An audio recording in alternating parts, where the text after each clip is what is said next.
Hello YouTube, and welcome to the first video in a new series that aims to give you that in-depth knowledge of Escape from Tarkov, which will allow you to become a god at this game. This video will focus on beginner and advanced tips on how to best use the flea market.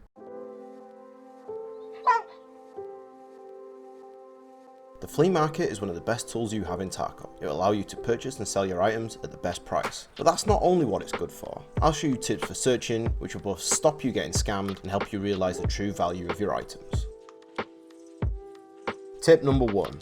Most barter trades are scams. This is the first and most simple tip. It might not always be true, but in most instances, barter trades from other players are scams. They are there to make you trade higher value items for lower value ones. It might also make you misclick and trade things like your 6 million ruble Red Rebel ice pick for something worth significantly less, if you get a little bit trigger happy on the Flea. So I highly recommend that when you're buying stuff to select remove bartering offers.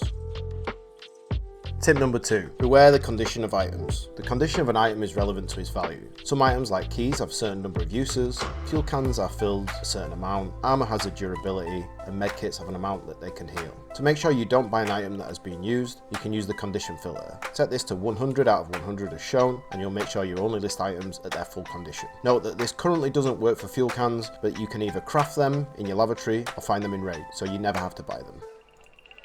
Tip number 3. Low condition items can still be used in barters and recipes. If you do end up buying an item that is low condition, or maybe you have an item that you have used but still has some use left, these items can still be used in barter trades and recipes in your hideout. Some of the most notable examples are sugar can be used to restore energy if you only use some of it, and the Aquamari water bottle can be used to restore hydration. Then, these still can be used in trades or recipes. You can also, for example, use most of a Salua kit, a survival kit, or a CMS kit and still flip them on the market for part of their value. Sometimes you can become the scammer and sell a martyring key that has one use left for almost its full value.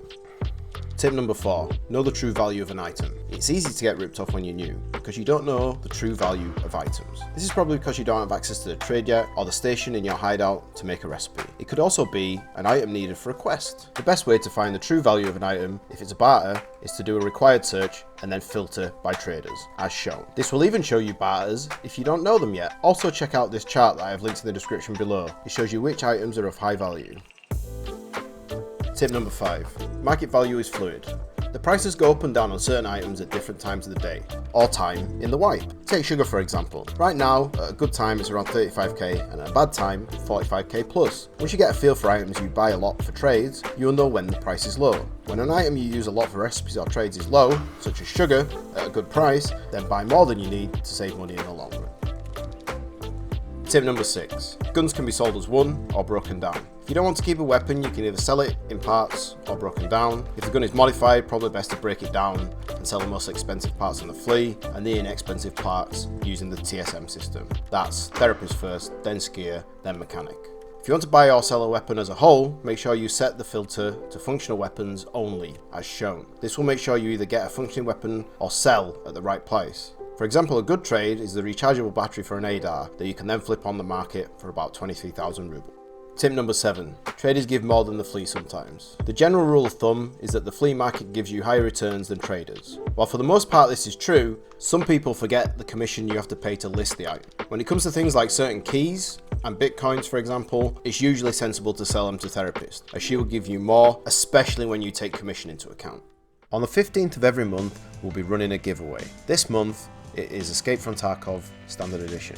Each sub of the channel gets 1 entry into the giveaway. Tier 3 subs get 5 entries, and you get an extra additional entry for 10,000 channel points, which we call Shieldog coins. You earn Shieldog coins simply by watching the stream. The more you watch, the more you get.